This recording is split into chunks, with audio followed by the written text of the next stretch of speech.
Alrighty, welcome, ladies and gentlemen, to another edition of the Straight Outta Chino podcast, brought to you by the OHOG Guys podcast, starring Skeet Ulrich, powered by RealNerdCorp.com, live on Twitch.tv/Comic and GameCorp. If you didn't already know, I am your host for the evening. I am a potted plant wearing sunglasses, and I'm also a podcast host extraordinaire. My name is Alex Swisher, and joining me, as always, my trusty co-host, Chesterfield McMillan and wife, aka Chad Porto. What was the ones like Flux Go-Go Bean or something like that? I don't know. I'm trying to. Or like I really. What? it was like Flix Jujubee or something like that. Um, hold on. I can find it because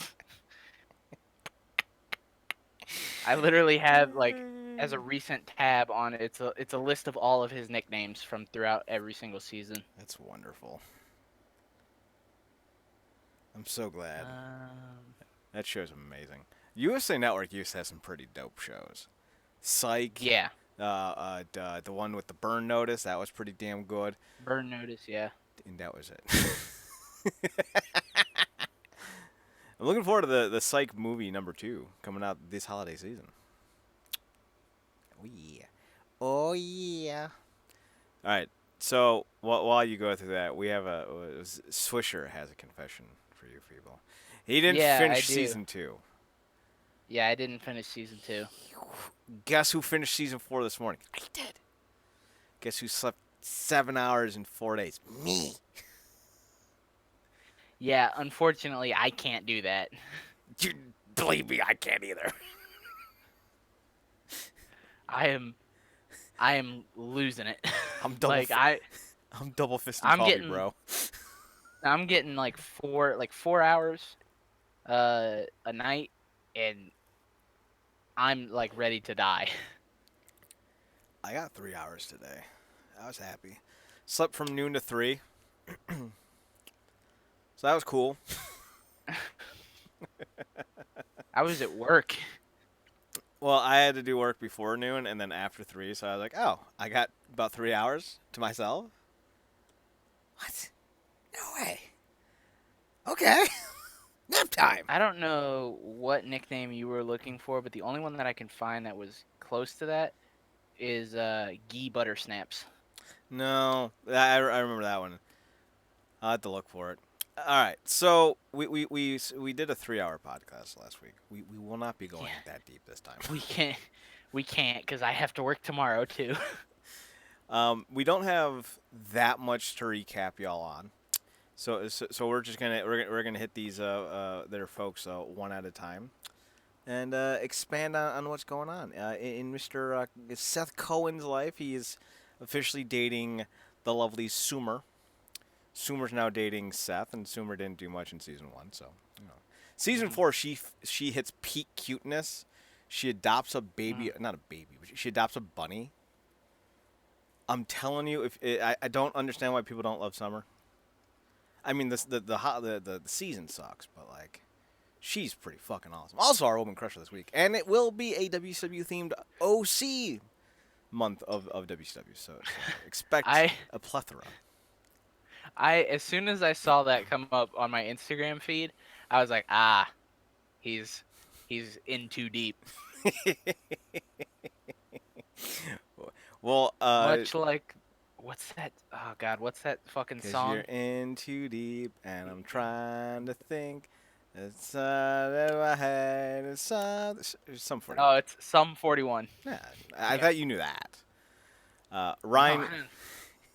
Ryan went back to Chino with Teresa, who's pregnant with possibly his baby and or Eric Belfour's kid. So, you know, that's a lose-lose. Straight out of Chino. Straight out of Chino. Crazy motherfucking name, Ryan.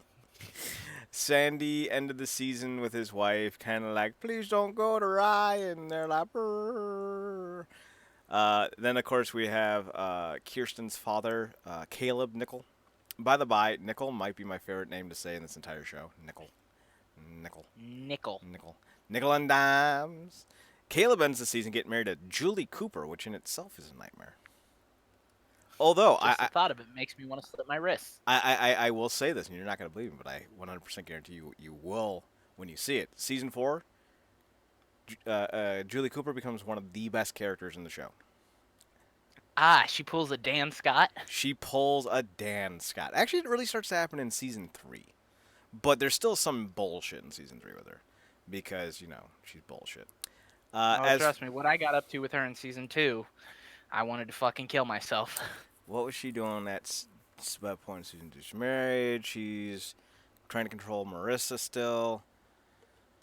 She was made CEO of the company. That's right. This is actually where she starts to soften because you start to realize that she does have some actual talents, but she's also very insecure.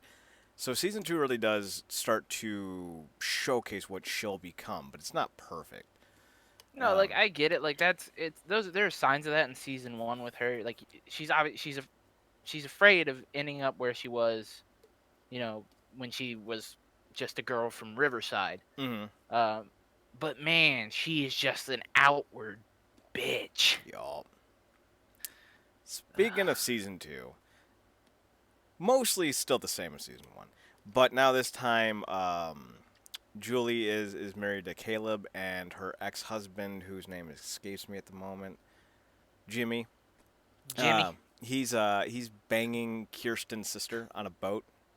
He's just living on a boat. Perpetually drunk the entire time. Marissa. What a great character. That's character we can Just all lives on a boat. Lives on a boat, bangs a model because she's essentially yeah, basically. And his daughter is totally cool with it.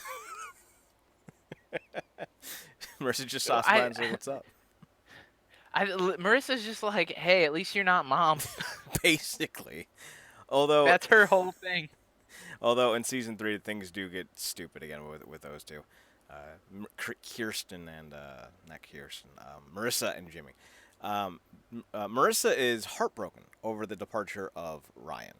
He went back to Chino with Teresa, and she's now doing everything she can to piss off her mother. Literally everything she can, and then some. Ryan, on the other hand, is working construction, and he really likes it, and he has a stupid haircut for the entirety of season 2. It's the worst. Just bangs. He's 27 in real life, and he looks it. Just the worst choices, fashion-wise, for him. Like, Seth is supposed to be the nerd, the loser, and he makes better fashion choices than Ryan. Well, Seth is also very much into modern fashion and the zeitgeist. So, like, him keeping up on modern trends makes sense. He's just not very likable because he's neurotic. I don't think I paid attention enough for season 2 in what I've seen. Is he still rocking the big leather wristband? No, but they make several jokes about that. Good. In fact, with in season 2, Seth creates a comic book with the core four being superheroes, and Ryan has his leather armbands recreated as iron gauntlets, and he's Kid Chino. Kid Chino. So that's where we're at for the start of season 2. But we also have several new characters that we will touch on right now. So first off, we have DJ, the Hispanic gardener. Huh. The yard guy. My bad. Quite literally, Marissa only brings him into the fold because banging the yard guy would be a great way to piss off her mother. By the by, I need to point this out because it doesn't actually happen until season 3. Marissa's cool with banging Luke after he cheats on her, the yard guy, for being the yard guy, and she fucks a chick. But Ryan, the love of her life, has to wait 2.5 years to touch the booty. Oh yeah, they don't even sleep in season 1. Nope, they don't do it in season 2 either. It doesn't happen until season 3. And it happens when she's falling in love with another man. Oh yes, Marissa Cooper was the bane of the show's existence. Dude, I feel so bad for Misha Barton. Actually, is she a terrible person? Yes, that's why they wrote her off the show. Oh. In fact... okay, well then never mind. This isn't meant to be a joke, what I'm about to say. she very much reflects her on-screen character in real life. I think it was 3 or 4 years ago she was actually psychiatrically retained by Orange County or LAPD because she was having a psychotic breakdown in her backyard. So yeah, she's had some issues. She's on the OC, so seems like a lateral movement to being arrested. Yeah, that's true. So yeah, she very much emulates her character. So that's not a great thing. So And again, she's it's the craziest part is that she's portraying a teenager in this show. She actually is a teenager yeah, when this was being filmed. yeah, she's the youngest I think of the core cast. But That, she sounds like a grown ass woman. that's because she's actually British, so she's doing an accent the entire show. I hate it. And the funny thing Why is, why did you say this? Because now I hate it. in season 3, she does this bit where she uses her real accent at her sister's boarding school, and the guy she's talking to goes, "I spent a semester at whatever, in England. I can spot his fake accent a mile away." I hate that gag. I hate that gag. I hate that gag. Because you hear it all the time whenever you have like a British actor doing like an American accent. They'll always let him speak in his real accent. They'll be like, "That's the fakest English accent I've ever heard." It's the realest. It's The realest English accent that you'll ever hear. Right. Because it's genuine. So, DJ's not a bad guy. Good dude. He genuinely cares for Marissa, so that's on him. That's his fault. Can't do anything about that. He tries to, go beyond just the physical with her, and at a time she thinks it's gonna, all right. But then he realizes that the only reason he's being brought around is to piss off her mother. So her mother offers him like I think it's like $10,000 to leave. And at first you think he's gone, but then he comes back and he's like, here's the $10,000 your mom gave me. Go buy shit with it, but I'm done with you. I can't believe you dragged me here just to piss off your mother. And Marissa's like, that's not what I was doing. And DJ was never seen from again. But that's a lie, and not in the sense of like, she's like, that she could sit there and be like, that's not what I was doing. Fine, if it wasn't to piss off your mom, it was because you wanted Ryan, but you had to settle. Yep, but that's not even what she did either, because we'll get to the one she settled for. So then we get, I think, the greatest addition to season 2, and one of the characters I wish had actually stuck around longer than just 12 episodes, and that's the beautiful Lindsey Gardner. Oh, Lindsey. Yeah, no, from what I saw from her, she's great. She's fantastic. I thought you were going to talk about the other female edition. We'll get to her. She's last for a reason. I can't wait. Because the photo goes, and she's last. So left to right, y'all. Lindsey is the illegitimate daughter of Caleb Nickel and some redhead. Dun, dun, dun. Dun, dun. What her name was like... Fuck, what was her mom's name? Like Dawn, Fawn. Renee Wheeler. Yeah, there it is. And yes, wasn't the name of the lady who tried to con money out of Nathan in One Tree Hill Renee as well? I think so. Never trust Renee. Yeah, if there's one thing that you can learn from watching the OC and One Tree Hill, it's you can never trust a woman named Renee. Don't do it. Don't you do it. She is not Renee. Lindsey is a smart, but yet not very wealthy. I think she's maybe lower middle class at best. I don't know what middle class is in the OC. Drives a real beat up car.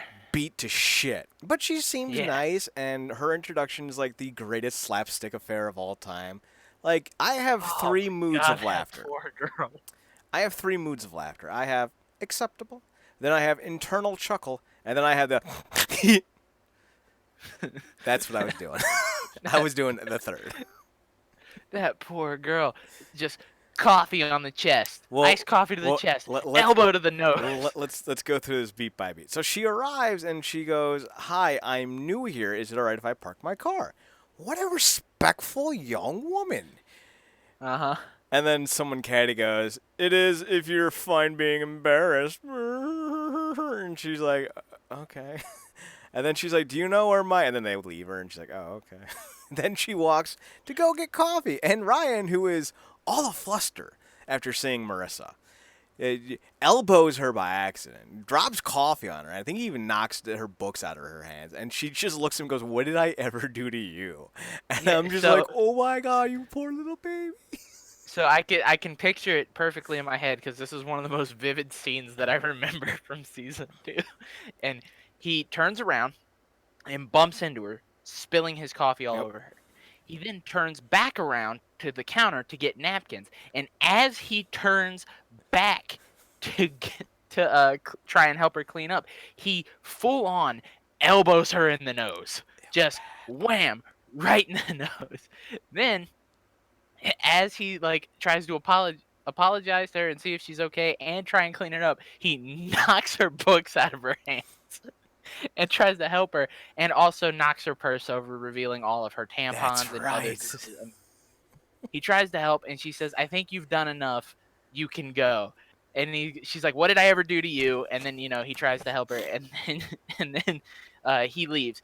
Then he has to sit next to her in their class together. It's their science class, and so when he goes to sit down, he slams his backpack into the back of her head.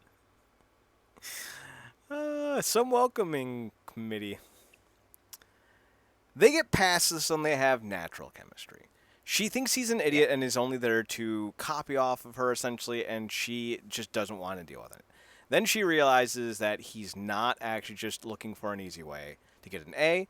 When he tells the teacher that, because they were given a dual assignment that they had to do together, he went up and basically said, "I didn't have a say in this assignment, and I would like to redo portions of it so I can earn this grade." And she's like, "Oh, well, I misjudged you. My bad." Then it was a kind of a hemming and hawing, like, I'm here to get into a really good college, to change my fortunes, pay for my mom and all that, blah, blah, blah, blah. So I don't want to date. And then he's like, "Come on, let's date." And she's like, "Okay, we're going to date."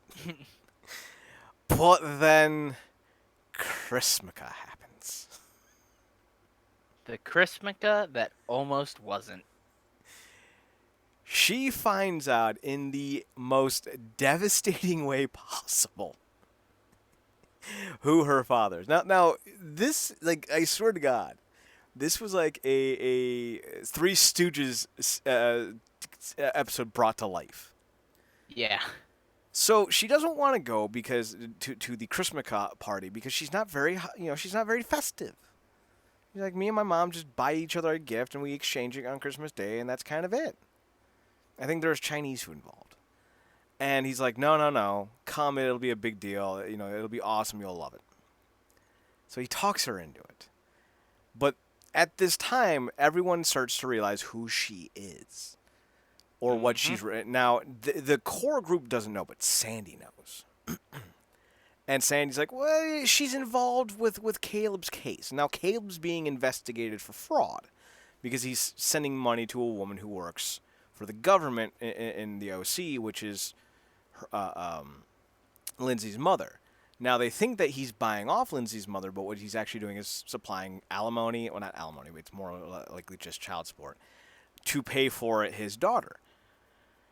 So, and Sandy's aware of this. No one else really is. No one else has a clue yet. But Sandy tries to convince Ryan, like, hey, maybe don't date her, maybe don't bring her around the house, and definitely don't bring her to Christmas, because Kayla will be here, and it'll be a situation with, a conflict of interest and all this stuff. So just better off. And Ryan goes, okay, I'll do that. And at the same time, he tells Seth that he has to cancel the other girls from coming over as well, so it doesn't seem like they're just excluding Lindsey. But when he goes over to tell Lindsey that she can't come over, she shows Ryan, who she's now very much into, the greatest Christmas gift one can make, a Yama Claus. And she's made a buttload, an oodle's worth, if you will, of Yama Clauses. Now, a Yama Claus is a yarmulke that has the trimmings of a Santa Claus hat with the little red stitching and white outline. I think there may have been one with a dangle, but I don't think the dangle was there. So Ryan then basically goes, I can't cancel on her. She's literally like an excited little puppy. She's so broken, I must fix her. Now you understand why I like Lindsey so much. Wait till season 4. So, everyone ends up coming over for Christmaka, and Caleb drops the bomb that Lindsey is his daughter in front of everyone, and it's awkward, super awkward. I think Ryan and Seth may know at this point prior to the announcement, but I'm not sure. Like I said, I finished season 4 today, so like a lot of things have happened since then. But she storms off, and Kirsten starts drinking, and that's a thing for this season. And basically, Summer saves Christmaka by setting up an entire winter wonderland in front of the house, and Seth actually talks to his newfound aunt. And leads her back to the house and shows her all the Christmas stuff, and she cries, and the mom cries, and everyone's crying, and Chad's crying. That's me. And she's like, "This is the greatest Christmas ever," and I'm like, "Yeah!"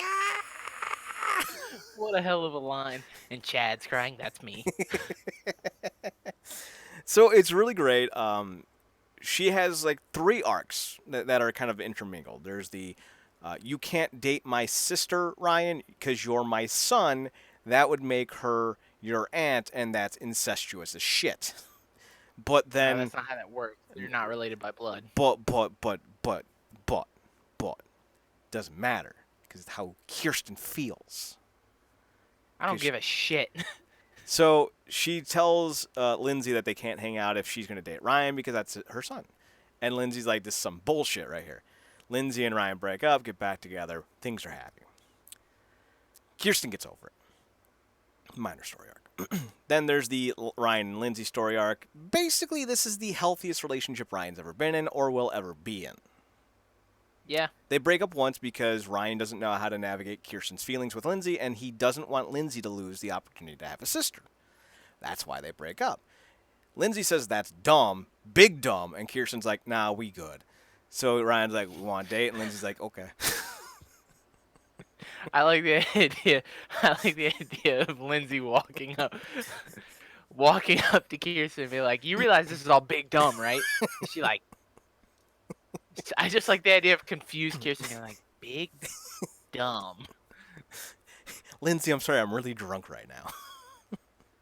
The funny thing is they do this on, it was either Kirsten's birthday, no, it was their 20th wedding anniversary. And we also get to see Sandy Cohen sing in that episode. And it was fantastic. Hell yeah. And Kirsten goes to Ryan and Seth, you've created a monster in regards to Sandy Cohen singing. It's great. It's big fun. Big fun had by all.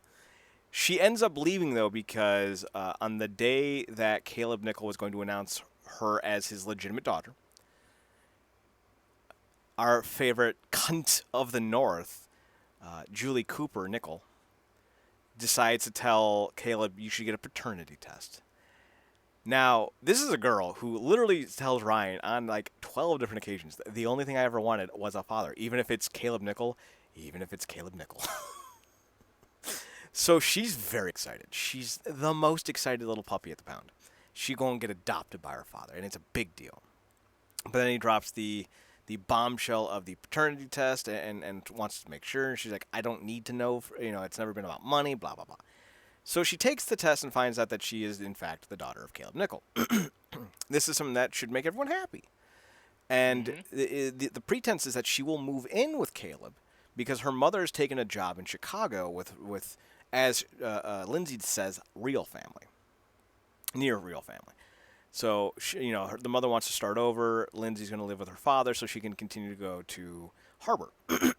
However, she decides after being asked to take a paternity suit that she doesn't want to have a father like Caleb Nickel. So she opts to go to Chicago with her mother, breaking up with Ryan tearfully and never being seen or heard from again. Womp womp. Chad cries so much. Because she's literally the best character in this entire show in terms of morality and quality. There is no stains on her soul. But let's get to the giant stain that is Zach. Quick little spoiler. Seth even says Zach doesn't count. He was addressing to Summer in season 4 about the fact that we've been together basically for 4 years. Yes, I'm counting that time with Zach. He doesn't count. Damn. Yeah, Seth called him Big Bad on their Zach. Now Zach starts off as a water polo player who's garnering the affections of Summer. He comes across as a good dude. Just wants to know where he stands. Most of the season, he's like, I don't care if you still love Cohen. Just tell me so I know where I stand. Pretty respectful. Pretty basic human decency. Yeah, I mean, his whole thing is just let me know. He's like, I don't want to get in the way of you two. Just tell me how you feel about Mm-hmm. him. And like he's being a real stand-up guy, and the entire time Summer's just like, no, I don't like Cohen anymore. I don't like Cohen anymore. I like you. And then she's like, but I really fucking like Cohen. And he's like, I give up. And she's like, no, baby, come back. And he's like, What did she man, start what the calling fuck? him? Ducky. Ducky, for no reason. Like, where did that come from? Although Her psychotic brain. although I will very much be alright if Rachel Bilson wants to just chase after me calling me Ducky. I'm just saying. I don't have a problem with it. I just want to know where the fuck it came from. So there comes a tipping point, though, because Zach ends up meeting Seth at the start of the season, and he joins the new comic club. By the by, did you recognize one of the members of the comic club? No. He's part of season 9 of Scrubs. I think it was season 9. Or maybe it was the season with Aziz Ansari. He was the kid with the glasses who kind of talked like a frog. It was the little kid in Little Giants who showed up with like that bubble wrap. I can't put my arms. That's who he is. But anyway, so Zach and Seth get off to a great start. They're both comic nerds. I was gonna say dorks, but nerds works too. They're both comic norks, dirds. What? Wasn't there a show about like some underwater creatures called Norks? No, I know what you're thinking of. Snorts. No, it was like a snort. Because it was like Snork. it was something like with scuba goggles. It's something like that, like snoogles, scoobles, something like that. But It wasn't that. but I digress. So Zach comes across as a really good guy. He invites Summer around the mid-season point to go with him to Italy, where Summer will have sex for the with the second person of her young life, and they'll do it in the mountains of Italy, overlooking several of the wine valleys that my native country is known of. But then she decides last minute that she still loves that big old goofball there Seth, so she decides to 86 Zach. Zach then starts to enjoy all of the pleasantries that come with watching Seth and Summer date. They basically just spend 12 episodes yelling at one another, and all the time Zach is enjoying it. And all the while, Zach and Cohen are creating a comic book, which Summer is very much against for reasons that were never explained. But it gets to a point where Zach can be seen, maybe not meddling, but definitely taking advantage of situations with both the comic and Summer. And that responds with Seth going, "You're not a nice guy. You're not a nice guy at all." And Zach goes, "Cohen, I'm on the water polo team. What did you think?" He raises a good point. You know who was the captain of the water polo team? Luke. Luke. But that's like, and the recurring gag was that the villains of this comic they created, which is called Atomic County, are water polo creatures. So, Zach tries to steal Summer from Seth by setting up Seth to look bad with the comic book people and Summer by basically forcing Seth to pick the comic over Summer, which would then allow him to, fall in and scoop up Summer. At the end of the season, though, the comic is being pitched as a movie to George Lucas. And swear to God, George Lucas is actually in this scene. He's been on all of 3 fucking things in his life. It's like extra on a Star Wars set, another dumb thing in the 70s, and the OC. How did they get him? I think they blackmailed him. I don't know. So You want to know how they got him? How? I'm not shitting you. There's an executive producer on the OC. His name is Lucas George. Well, I believe that, but I don't believe that's how they got him. At the time, That I'm Fox was telling you. at the time Fox was doing distribution rights for Star Wars, which I think is also part of it. Nah, I'm telling you. Lucas George has Yes, an in. that's it. There it is. You cracked the code. So Lucas Wow, George, thanks for letting me have my joke, asshole. my joke was killing your joke. It's the circle of joke life. Yours wasn't even a joke. You're just like Fox had distribution rights. Well, that's true. But then I said, you cracked the code. Totally it. You did it. Good for you, buddy. Oh, where's the code? So Lucas tells Seth that the only thing he regrets from his life is not going to a senior prom. And Seth's like, I'm going to summer. And Lucas is like, what? So he dashes off, and as he sprints out of the restaurant, he bumps into Zach, and he's like, we're both in the wrong place, Cohen. I want to be with the comic, and you want to be with Summer. And Cohen basically goes, yeah, I'm rich. You can just have the comic. I don't give a fuck. So he trades the comic for Summer, and that is a legitimate thing that happens. There was no future traffic considerations involved. So, things are good. Summer was upset with Cohen to start the season, and now Zach is gone. We never see from Zach again, and we just make a mention that Zach now has the comic book stuff. That's it. That's it. That has to be like a dream come true for you, with a person named Zach just disappearing and never showing up again. No, that's actually my nightmare. Zach, where are you? I've disappeared, Chad. God damn it. I knew he'd finally do it. Although I do write a comic with a guy named Zach, so. Yep. Go figure. Finally, we have Olivia. God damn, wow. Shibata, how would you describe Olivia Wilde? God damn. God damn. God damn. I agree, Shibata. I agree. Olivia Wilde is like... She's so fucking hot in this show, dude. I don't... So here's the thing. Everything that I look for in terms of features, she got. She got them big, expressive doe eyes, which is a big reason why I like Rachel Bilson. The only thing is she's got really expressive features, and I think the blonde drowns them out. I've seen her in other roles where she has darker hair, and I find her much more appealing then. Granted, Yeah, I'm pretty sure she has naturally dark hair. Right, as you can see just from the fact that she has roots. Look at that. Roots. So, Olivia Wilde, for as great of an actress as she is, and as gorgeous as she is the worst of the new characters. She's basically a shoehorn to bring in the bait shop, which is the OC's response to One Tree Hill's Trick. Yeah. And there's even a gag in season 4 where Justin Timberlake is coming to the OC, and they're like, and he'll be playing at the bait shop.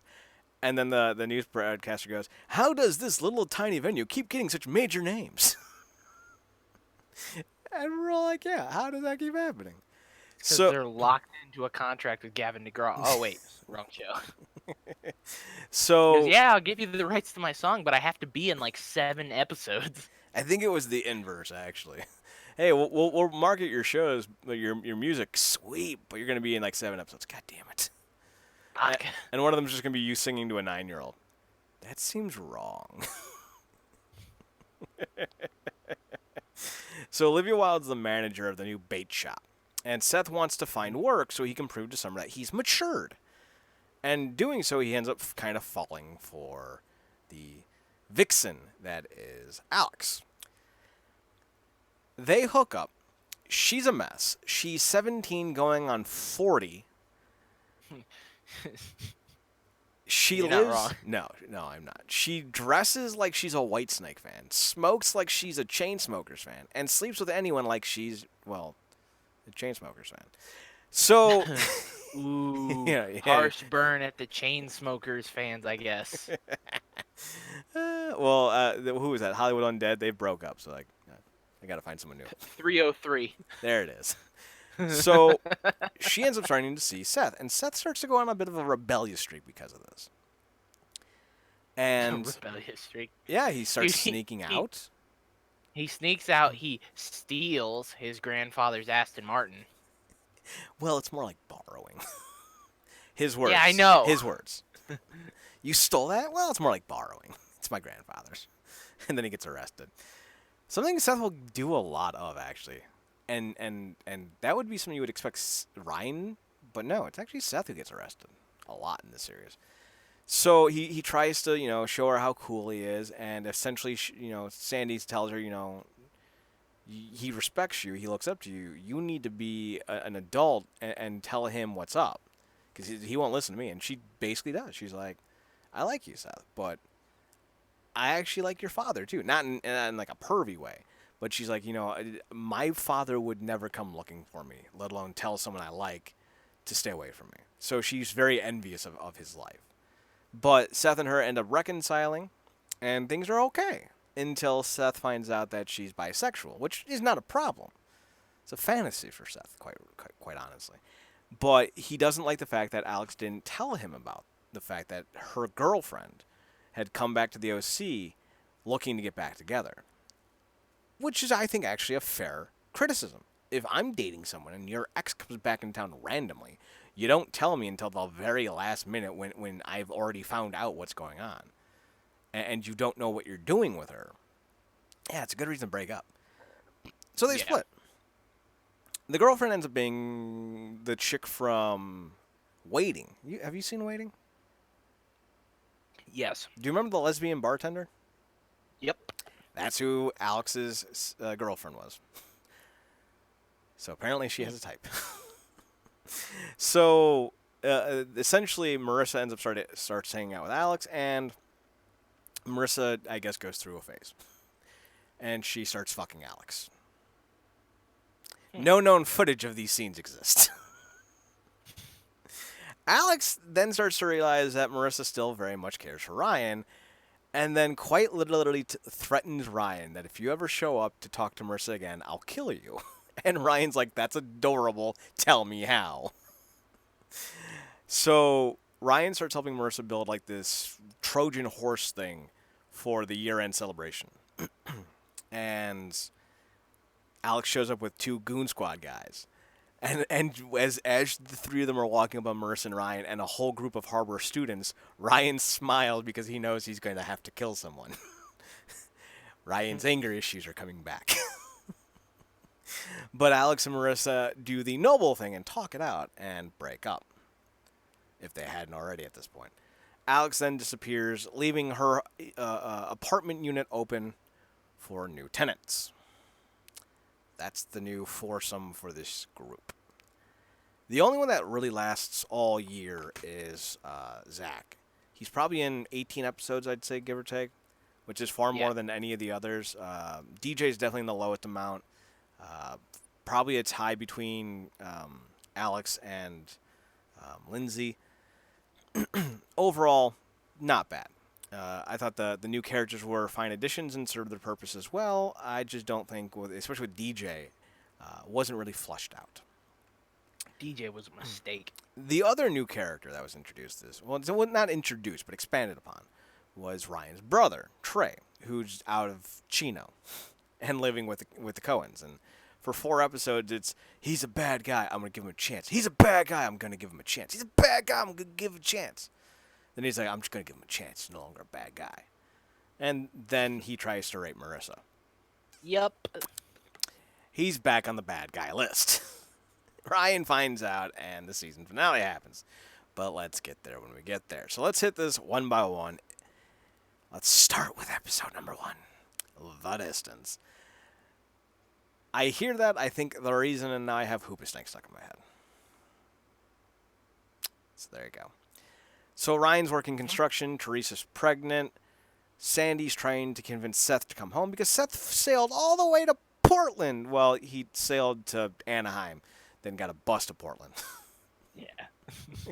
Which was, I thought, a great thing. So how did you get to Portland? I sailed there, Ryan. You sailed there. Actually, no. I ran out of snacks about a day in, and I had to stop. And then I sold the boat to fund my snacks, which is the most Seth thing ever. So Seth is up in Portland with none other than his best friend outside of Ryan, Luke.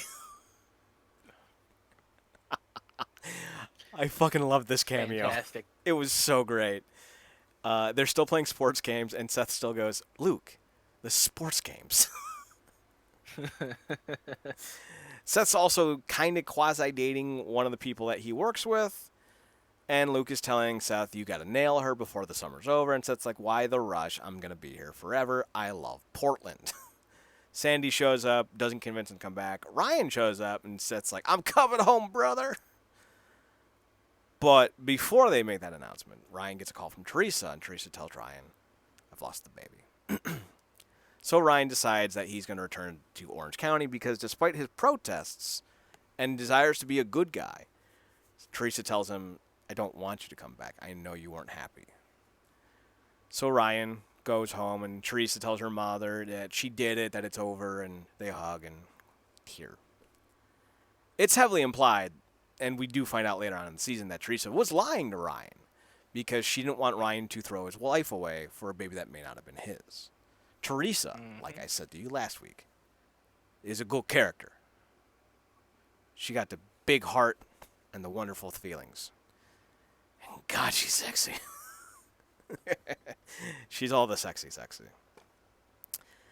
So, the other things that cropped up in the first episode is they're remodeling the house to give Kirsten something to do because she's worried about both of her boys. Summer has moved on from Seth because Seth has been gone for nearly 4 months now and has stopped calling her, was told to stop calling her around for the 4th of July. So everyone's kind of disjointed, and Marissa has gone full-blown alky. Cool story, bro. Any thoughts on the season premiere and the new arcs that we were given for the year?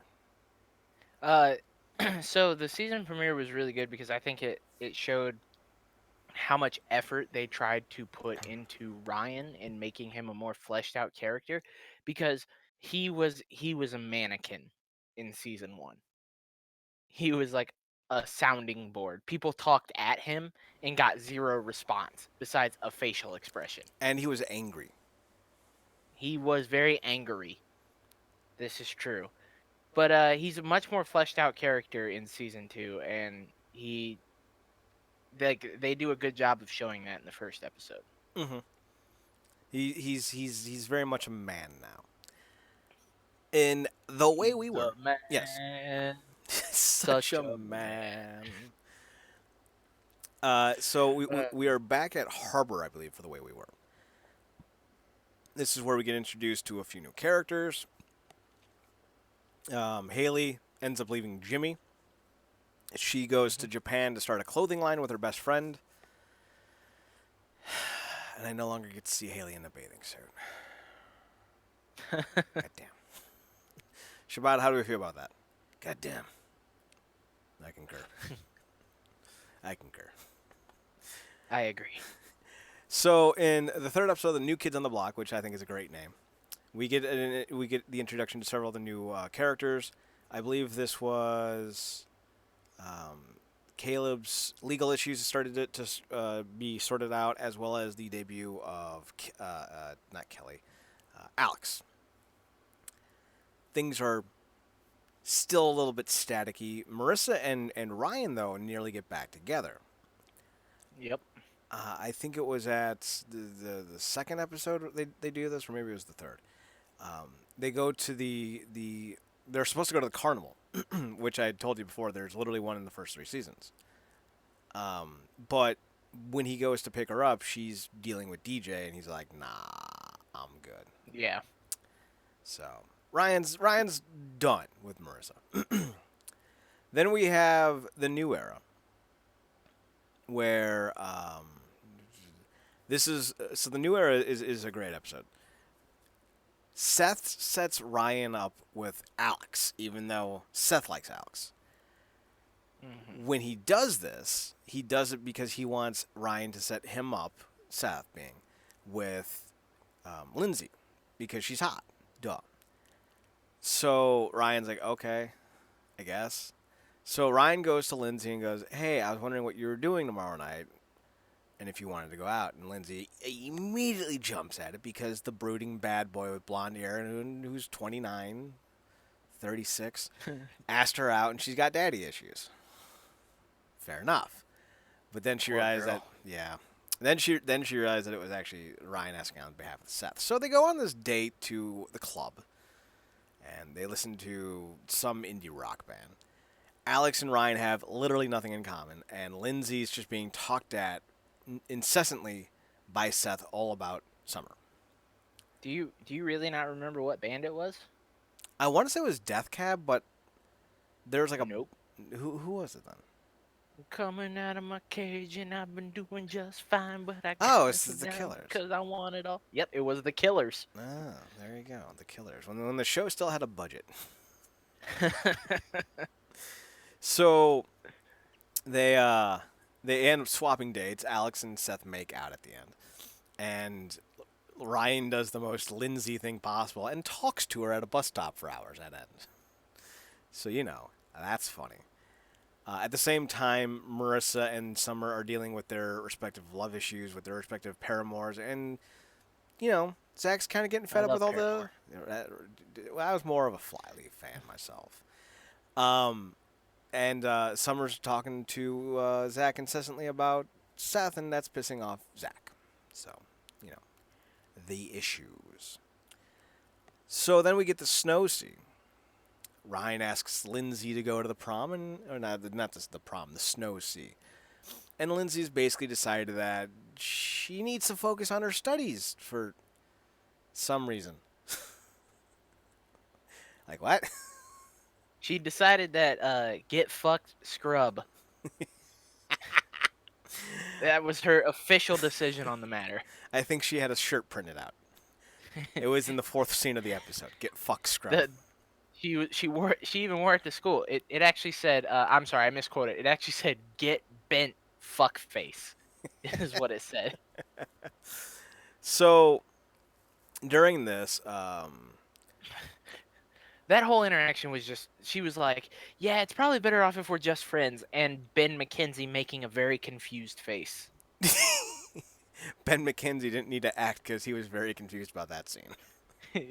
He was confused about the writing. He's just he's just making his confused face, and he's like this. He's like, you can hear quietly actually if you listen to it like on slow mo, you can quietly hear him say after every line, "Is this really what we're doing?" I gave up my promising career as a stage thespian for this show. By the by, Promising, sure. in season 3, that with the intro, that you know how they do like here's Ben McKenzie, and they have like that little box and then like something going on behind him or whatever. Hmm. In season 3, they nail it because it's just him like with this orange glow, and he's laughing very naturally, and you're just like, Ben McKenzie, I get it. I get it. He's like so happy, and you're like, that doesn't happen in this show. He's not happy in this show. He Did, doesn't get to be happy. did you tell Ben McKenzie that they're only going to have 4 seasons? Was that why he was laughing? Because he knew that it would soon be over? So, Julie takes over the new port group, which upsets Kirsten and all that. And by the by, there's like little snickering, like little prodding between Kirsten and Sandy throughout the whole season, but it's nothing ever truly bad or that noticeable, and it's usually just kind of like a line that's supposed to build up to the season finale, but it really doesn't work, at least in my opinion. Whatever. Anyway, so at the Snow Sea, Marissa and DJ's relationship gets outed. Obviously, Marissa's mother's not happy about it, and DJ has some qualms.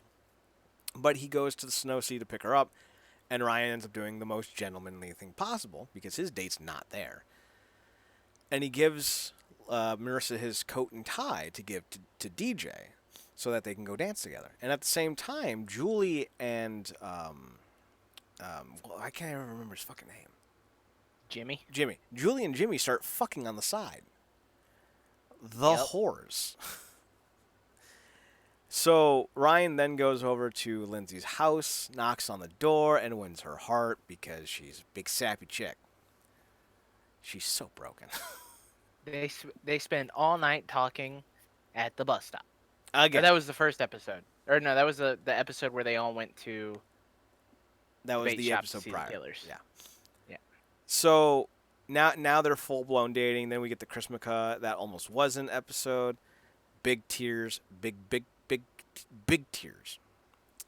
The Family Ties, episode 7. It says here Ryan and Lindsey try to keep the relationship a secret from Kirsten to avoid any more awkwardness. It doesn't work. Big spoilers. Seth changes his image in an attempt to impress Alex. This is not the best of Seth. Seth, though, does fuck Alex, so props. After realizing his relationship with Julie can only lead to trouble, Jimmy decides to leave for Maui. This comes from a situation with Jimmy trying to talk to Marissa, and Marissa calling out Jimmy on being a juvenile who's yet to grow up and is basically avoiding responsibility and ruining her mother's relationship with Caleb Nickel, all because he's selfish. So he goes, hey, 16, 17-year-old little girl, you were right. I'm going to leave you. And she's like, wait, what? He's like, I need to grow up, and the only way I can do that is in Hawaii. And everyone's like, I think that's the opposite of how you grow up. You're not supposed to run away from your problems. Like, what? What? So, funny enough, this will be the first of 2 occurrences in which Jimmy runs away on his boat. Jimmy's got issues. So, Marissa's not happy, and she continues to downward spiral into alcohol and toxic relationships. That's what this episode should have been called. Toxic relationships, the Marissa Cooper story. So, yeah. Let's see. Drunk Marissa showed up at a party. So, Marissa, prior to Jimmy leaving, showed up to a party drunk. And that's where a lot of... Well, Marissa's got some of the issues to worry about starts. In The Power of Love, Sandy confronts Alex about her relationship with Seth. We've mentioned that before. And Ryan and Lindsey try to determine the... What's that word? The fates of their relationship. Meanwhile, Summer meets Zach's family. Julie confronts DJ about his relationship with Marissa, leaving him to leave town. So we addressed all that except for the Zach part of this. So Summer goes and meets Zach's family. And they're all very, how do you do, liberals, talking about the issues of they actually talked about the issue in Kashmir, which is still an issue. The show is fucking 14 years old and it's still topical. Go figure. Yeah. Poor Summer, though, had no idea what the fuck was going on. And she pretty much had a role reversal with how Seth felt with her father in season 1. To the point where I think this was the episode where Summer started to realize who Seth was and how he must have felt the entire time dealing with all the nonsense that Summer put him through. And I think that's where a lot of the softening started to really occur. However, I think it was earlier in the season, though, when Zach meets Mr. Roberts. Seth tries to interrupt and intervene, and when he sees that Zach is well recepted by Mr. Roberts, he leaves without causing a scene. They don't even know he's there. He accepts. He accepts what's going on. It's very sad. Tears. Oh, yes. So, in episode 9, The X Factor, this is where we find that Ryan still has a little bit of his old Ryanness. Lindsay's upset because she knows that Ryan's not cheating on her with Marissa, but it would be nice if Ryan, didn't be friends with her. But she doesn't say it. So instead, Ryan goes, why don't you get to know her? If you guys like each other and you guys hang out more often, then it won't be such an issue. Fair points, but he forgot who he was talking about because it's Marissa Cooper. The alky fish can only be sustained by Jack Daniels and clear vodka. She doesn't have the balls to drink Jack Daniels. Oh, she does. You'll find out what I mean in season 3. She does. So she sucks. She does. No one's going to dispute that. So, in an attempt to try to break the ice, because things are a little tense between Lindsey and Marissa. You think? Yeah, a little bit. Marissa is doing her damnedest, I'll give her that, to not be a curmudgeon towards the relationship. She's trying to be open, she's trying to be accepting, she's trying to be nice. Fair points. But because of the tension, she ends up offering Lindsey something to drink, and Lindsey takes it because she doesn't know what else to do, and Lindsey ends up getting plastered. I believe it was a trio affair. It was Summer, Lindsey, and Marissa were out at the club, and Zach, Ryan, and Seth were out as well, trying to have a guys' night out, but they basically couldn't figure out anything to do, so they stayed home until they decided not to. Because men. So they end up at the same club that the girls are at, and Ryan sees that Lindsey is drunk off her ass. And I think he says something to the effect like, you want to take everyone down with you, don't you, Marissa? And he takes Lindsey out to try to freshen her up, and it's not the smartest idea to take a drunk chick who's probably never been drunk before in her life down to the beach. I would say mistakes were made. But his intentions were good. Like that Amish guy from Boy Meets World. You remember that episode? Vaguely. They're trying to get back to Philly, but Eric doesn't want to leave this little small town in Pennsylvania, so Corey goes walking, and he comes upon a Amish buggy driver, and the Amish buggy driver's like, I can take you as far as that house there on the hill. That's my house. And Corey's like, well, I'm going to Philadelphia, you see. And the driver goes, but I can take you to that house over there. And he's like, yeah, but you see, that doesn't help me much. And the Amishman goes, I understand, but my intentions were good. And he drives away. So. Oh, boy. Ryan's intentions were good. But after going to go get... That should just be his middle name. Ryan, my intentions were good, Atwood. What is that, Norwegian? Slavic, maybe? I saw something today where someone was talking about Danish. I was reading this on Reddit, and somebody was like, "My Swedish friends would disagree," and they were like, "Disagree with what?" And they were like, "Danish being a language," and they're like, "Yeah, you're right. Danish is just Norwegian, but you're trying to eat a whole potato the entire time." What the fuck? So, Lindsey wants gravy fries or whatever it was, and Ryan goes to get them. And when he comes back, all he can find are Lindsey's boots. Now, there was a moment prior where Lindsey's like, let's go swimming. And Ryan's like, that's a bad idea. So when he comes back and finds that Lindsey's boots are left on the sand, Ryan rightfully freaks out, thinking that Lindsey tried to go swimming while drunk. Seth is called, a party is searched, and Seth calms everyone down, going, I saw Lindsey, she's passed out on the couch at the bait shop. So Ryan storms in looking to take Lindsey home because she's now drunk and no longer safe. And as he's doing it, Marissa's like, we'll take her home. And Ryan snarls and snaps and gnashes at Marissa. Haven't you done enough? And Alex's eyes go wide and she's like, I'm going to fight you. But Ryan basically just laments and leaves Lindsey to her fate. I was like, damn, dude. What are you doing? Needless to say, Marissa and Ryan are no longer on speaking terms, and Lindsey's apologizing profusely for being a drunk bitch. Although she wasn't really a bitch. She was kind of cute. But things are starting to disintegrate now. So yeah. Also, there's a lot of stuff with Julie and the Newport group and Kirsten and the Newport group that we're just not going to expand on because it's dumb. How do we get more business? How do we improve our image? How do we... who cares? No one cares. It doesn't matter. So in episode 10, The Accomplish.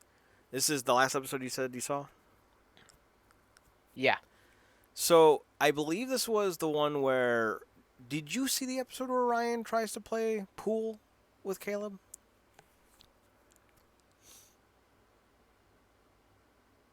I don't think. Okay. I don't know. So he tries to convince Lindsey to start hanging out with Caleb. That doesn't go over well.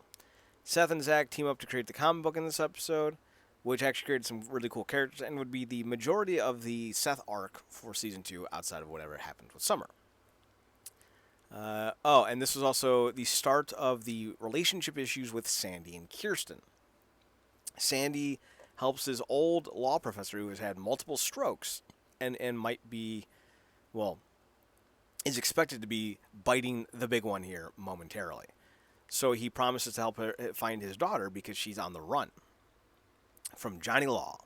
Apparently, she helped burn down a building and is labeled an eco-terrorist. Hmm. Yeah! And this was apparently the woman that Sandy was engaged with while they were in college.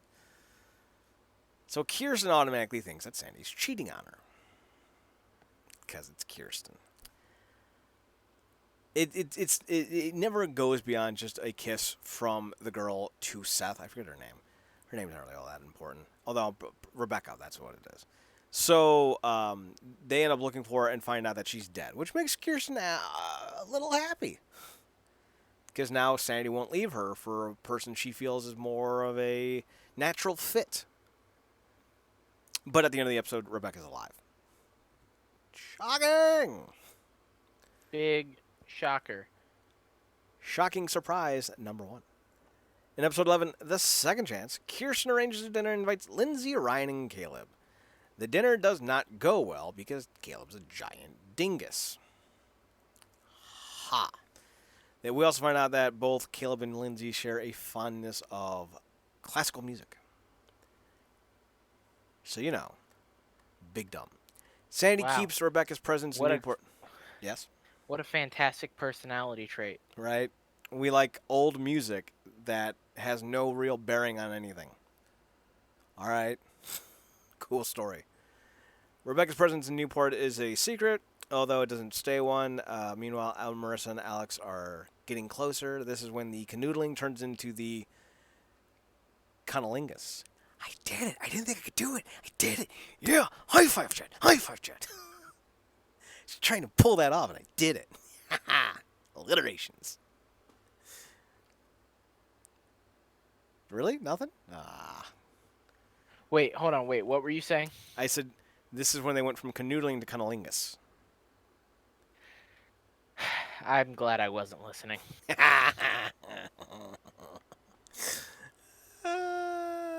Yep. So, let's see. Ryan tries to convince Lindsey to build a relationship. We already talked about that one. Ryan arranges. Meanwhile, Seth and Summer are spared. So, in this episode, being in The Second Chance, we also start to get the defrosting of Seth and Summer, because Seth has to sketch illustrations of the young Summer because she is Little Miss Vixen. And I'm going to skip some of the episodes, not legitimately skip, but in terms of their story arc, I'm going to just address it now, because it's over the course of a few episodes. Seth and Summer start to bond again, and later on, a few episodes from now, basically Summer finds out that she thought that Seth had abandoned her, but then she finds a sketchbook with all the drawings of Little Miss Vixen that he'd been doing over the summer. And she realized that he was missing her every single day, and it made her fall back in love with Seth. Or allowed herself to acknowledge she was still in love with Seth, however you want to phrase that. So the comic book was the catalyst for them getting back together later on in the season. Mm-hmm. So, all right, then we move on. Episode 12, The Lonely Hearts Club. The Valentine's Day episode. Sandy tries to make amends with Kirsten after she finds Rebecca living in his office. That was fun. Seth, Summer, and Zach go to San Diego to promote the comic book idea, where basically Seth has a meltdown because he doesn't sleep, imagining Zach and Summer in the hotel room next to them fucking. So he has a mental breakdown and basically tanks the deal with, I want to say it was Wildstorm. To be fair, Wildstorm would be bought out in like a year anyway, so they dodged a bullet. It's all for the best. Right? I mean, you don't want to be with Wildstorm. Who the fuck wants to be with Wildstorm? So that starts to deteriorate, and he also finds out that Zach's taking Summer to Italy, and that just destroys Seth to the point where Seth starts making some grand gestures. But Summer gives him one chance in the hotel room in San Diego to tell her how he really feels. He declines. So she stays put and deals with Zach instead. So Seth missed his chance. Let's see. Ryan's relationship with Lindsey gets interrupted by her relationship with Caleb. Meanwhile, Julie is back in town and attempts to reconnect with Marissa. So Caleb and Julie went out on a holiday of sorts. Marissa's, it's dumb. It's big dumb. Don't need to worry about it. In episode 13, Father Knows Best, Sandy's helping Rebecca's case. It's getting in the way of the marriage. It's a really solid thing because Rebecca's basically just bringing up their past relationships over and over and over again. And she's trying to get, Caleb, not Caleb, but she's trying to get Sandy, there it is, to leave his wife for her. But she's doing it innocuously. Like, she's not being very overt about it, but she is trying to be, like, coy. And she's being very transparent. So this is something that I think Kirsten realizes but doesn't really have any proof of. But Sandy's still saying, I want to clear your name. That's all this is. And spoiler alert, that's all it is for Sandy. Even though there are still some lingering feelings that he has for her, he never indulges on it. So, Right. Seth, that's Seth. Sandy he's a good dude. He's a good dude. Let's see. Seth worries as Summers and plan. Marissa's new relationship with Alex intensifies. Oh, yeah, I skipped some stuff. Let's see. Sandy's helping the kids. Nope. Okay, no, we talked about all that. Caleb requests a paternity test. Meanwhile, Seth and Marissa's new relationship with Alex intensifies. Then we have the rainy day women. And this is the clip I sent you. This is the best. The best fucking clip. Oh, yeah. So the episode starts with a downpour in the OC, something that never happens. And both Seth and Ryan walk to their respective doors because Ryan lives in the pool house and Seth lives in the main house. And they look at each other through the doors of their respective housing units. And they both kind of wave to each other to come by. Seth picks up the phone and calls Ryan. He's like, hey, man, come over here. I got to talk to you. And Ryan's like, no, why don't you come over here? And then Seth's like, I got the bagels. And Ryan's like, I'm not really that hungry. So they just kind of compromised and decided to just talk on the phone while looking at one another from 15 feet away. It's the most You're millennial leaving out thing. the best part. What was the best part? The song in the background. What was the song? No, is it No Rain by Blind Melon? That's why I was leaving it out, because it's a terrible song. We're not friends anymore. Were we ever? No. Yeah, so it was Blind Melon's No Rain. I hate that song. I've always hated that song. I hate that entire era of music. You can fuck right off. I will. So Ryan walks over to Lindsey's house. He rides over on his bike because he's 29. Rides a bike as his primary form of transportation. Gets drenched in this downpour and crawls through Lindsey's window to convince her to go to get the paternity test so she can move in with Caleb so that she doesn't need to leave to Chicago and they can fuck all day long. They actually end up having a good day, and like I said, this is one of the healthiest relationships Ryan will ever be in, including the series finale relationship. Season 4 is a weird thing. She ends up leaving anyway. She doesn't want to be the daughter of someone who demands a paternity test to love her, so I was heartbroken when she left. First time I watched this season, I was like, wait, why are you leaving? Why are you leaving? Don't leave! And poor Ryan's just like, and I felt that. Oh, I felt It's because teen soap opera characters cannot have anything good in their lives. No, they can't. Because at the end of the day, Peyton still married Lucas. That poor girl. Now, here's something that I think you'll have to acknowledge when we're done with the series. But I'm going to say it to you now. Would you say, more or less, with the exception of Nathan, that every character from One Tree Hill, well, Nathan and his father, begin and end as the exact same character? Would you agree with that statement? Yeah, pretty much. That's not the case for the OC. In fact, Ryan in Season 4, while still has some of his brooding tendencies, is a vastly different character than what he was in Season 1. Same across the board. Brooke ends as a very different person. I would argue no. Here's my argument for Brooke. When she meets Lucas, all she wants is to be loved. And at the end of the series, she has finally been loved. And that journey, while changes some aspects of her, is still very much who she is. She's a very compassionate, open, loving character. And that's who she is throughout the entire series. She's still just as vapid, still just as airheaded, still just as materialistic. But she now has love, which makes her calmer and less insecure. That's not a giant change in personality. The change that Ryan has in the series is dramatic. From episode 1 to episode whatever, 90, whatever it is. And I don't see a lot of shows that do that change the core fundamentals of that character so much. Mm-hmm. So, that and Marissa died, so that was helpful. that's a big movement. So, get fucked, you dumb bitch. so let's continue on. Seth tries to win Summer back. He does the whole standing on the table thing again. That doesn't work. He practically does all he can, and Summer still rejects him. Then at the end of the episode, Summer walks in. She's like, I left Zach at the airport. We were literally waiting for the plane to take off, and it was delayed. And then I was like, all right, I'm gonna leave. So, yeah, it doesn't go well. Marissa tells her mom about the relationship with Alex, and Julie just goes, listen, I did this in college, too. Like, it's not a big deal. It's a phase. And Marissa's like, wait, what? Bury the lead much? So, episode 15 is the Mulpisode. The Mulpisode. Which is kind of a Mulpisode. It's a kind of a misdirect because only like 10 minutes of the episode happens in the mall. Well, that's just unacceptable. Right? Like, there's like a good 20 minutes after they leave the mall.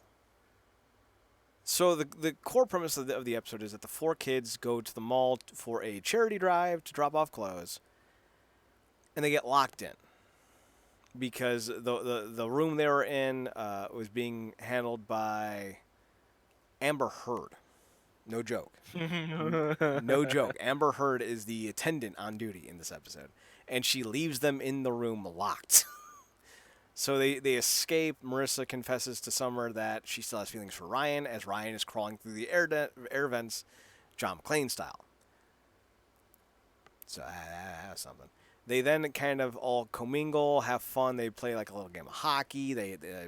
Summer is brutalizing everyone in this game. Rage blackouts. They're a thing. And the group escapes when security shows up. And like I said, there's like still 20 minutes left when that happens. So kind of a misdirection. Zach sends a postcard, which causes an argument between Seth and Summer. It's an argument over nothing, because that's pretty much what season 2 is once Lindsey's gone. It's a season of nothing. Because you don't understand anything that happens, and anything that does happen of any consequence has no real merit to be happening in the first place. Big dumb. I only heard like half of what you said because I was trying to remember what the name of Amber Heard's character in Never Back Down was, and I remembered it. Is it Marissa? And I'm upset. No, her character's name is Baja Miller. Hang on. Yeah, I'm real upset. I need to take my headset off for a second. Chad is taking his headset off. I assume he's The bits very on the mad. show would be a lot funnier if I had a camera. Because I literally took the headset off, took my glasses off, and just started to rub the brow of my face. Like, really? Baja? Her name's Baja? Her name is Baja Miller. Well, the main star of the movie's named Chuchwali? No, wrong guy. What was Jake Tyler. Digimon Jesus is the main actor of that movie. Oh yeah. Never back down, come on. Never back down. No, it's quicker. It's never back down, come on. I think that's from the trailer. I don't know what the movie is. Fuck that movie. Fuck that movie so hard. I mean, then you look at the names of all the people in the OC. They don't have great names either. No, they're all generic names. I just thought about Summer's full name for the first time, and it's fucking dumb. Summer Roberts? Oh, she does go by Roberts, doesn't she? Mm-hmm. What did you think it was? Oh no, I'm sorry. I forgot that her last name was Roberts. I thought her last name was Cooper. I got her mixed Summer up with Cooper. Marissa. I would have been. That's my fault. That's how like, not that I don't care about Summer. I think she's after watching what I watched in season 2, I think she's a way better character than Marissa. But I just, it's so hard for me to keep track of these characters because I just They're all don't so want to care about how the names are all they're so so generic. bad. Yeah, Marissa Cooper, Summer Roberts, Ryan Atwood, Seth Cohen. Like the secondary characters like Nickel, Sandy Cohen, Kirsten, all pop. But then you have Julie and Jimmy. Are they siblings? Yeah, but like, the best thing about Sandy, one, besides the fact that he's played by Peter Gallagher, is that his name is Sandy, and I think his full name is Sanderson. I don't know if it is, but Caleb only calls him Sanderson. And there's even a bit in season 2 where someone else calls him Sanderson, and he goes, "Only Caleb calls me that." Turkleton. And Mrs. Mrs. Turkleton. Turkleton. Sir, do you think my name is Turkleton? Sir, do you think my name is Turkleton? So, let's see. Marissa's hiding things from Alex. She doesn't tell her about the festivities in the mall. Meanwhile, Julie and Kirsten await the new editor of Newport Living, Julie's magazine that will stylize the brand. Literally, they spent 12 episodes building up to the idea that they're going to launch a magazine to save Newport Group, only to bring in a character that Kirsten will have romantic feelings for. Big dumb. And the name of this magazine will be Thud Magazine. No, wait, sorry, wrong show. Although the Rocketeer will work on it, so clearly I'm interested. Clearly I'm interested. Julie gets distracted with someone from her past who shows up looking for her. Now, this is cool because the creator of the show created Chuck. And I know of at least 3 characters who will show up in Chuck who are on the OC. 2 of them don't show up until season 4. Or maybe one showed up in season 3, but definitely season 4 for both. And the third one was this guy. He's like this kind of scummy guy who reveals to the world that Julie Cooper did a porn movie in the 80s. Yes. And it's hilarious. Oh. It's great. The guy ends up playing a role on season 3 of Chuck where he's an assassin. So, it's cool to see him. But anyway. Alex begins to get jealous of Ryan in episode 16, The Blaze of Glory. Meanwhile, Kirsten is welcoming and helping Carter, the Rocketeer, to continue working with the magazine, and Julie seeks Sandy's legal help about the pornography that she was in. And the brothers Grimm, Marissa, and Ryan explore their newfound relationship. I guess this was at the end of the... the Blaze of Glory must have been the bonfire episode. So the Blaze of Glory was the last episode for Alex. And then the brothers Grimm, Marissa and Ryan are kind of just canoodling. Not conniving, not cuddling, it's just canoodling. Trey arrives, though, to get in the way, of course. Zach returns from Italy and faces Seth and Summer with news. Meanwhile, Julie seeks Kirsten's advice with her sex tape. Quite literally nothing in this episode matters. We get to see Trey, and Trey and Ryan are at odds. Trey goes to a fancy place with Marissa and Ryan to buy new clothes. The door attendee thinks, despite seeing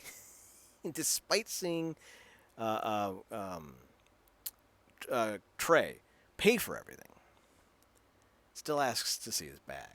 Trey flips, throws the bag down, and leaves. Later in the episode, there's a watch that was referenced and looked at in the store. Ryan finds said watch, accuses Trey of stealing it. Trey then shows that he went back, bought the watch as a present for Ryan, and even shows Ryan the receipt. Trey then leaves. Ryan and Marissa then go to Chino to find Trey. Trey and Ryan get into a giant bar fight, and then they go running off laughing like giant children. There are moments where Trey's a really great character and would have been a great addition had they not did the thing that they did. They did. Had they not done the thing. And they did the thing with Trey. Trey was done thing big. Not great. Words speak, things come from mouth. Trey was a great kind of reclamation character that they could have really gone into. But they wanted to just make him the final big bad of the season. Yeah. So whatever. And it starts with the risky business.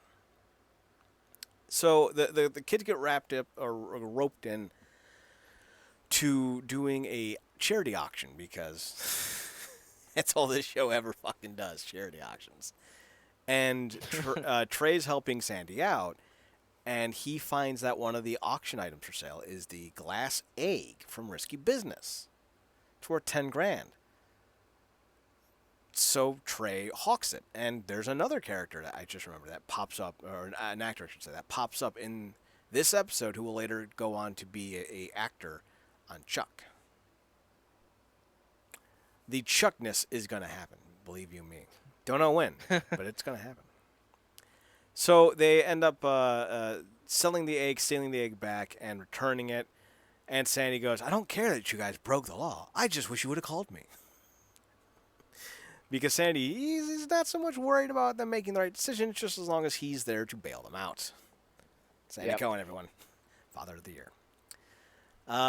This, starts to create some tension, and essentially Trey is implied that he needs to leave by Ryan sooner rather than later, thus setting up Trey getting an apartment. And part of the reason why he stole the egg was to get money to put a down payment on the apartment that Alex used to live in.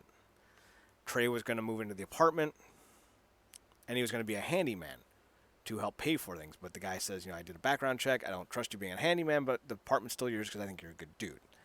So that's why he stole the egg. But yeah, things didn't go well, and they end up getting the money, and he ends up moving out anyway. So it's all big dumb. Then we meet... well, no, not yet.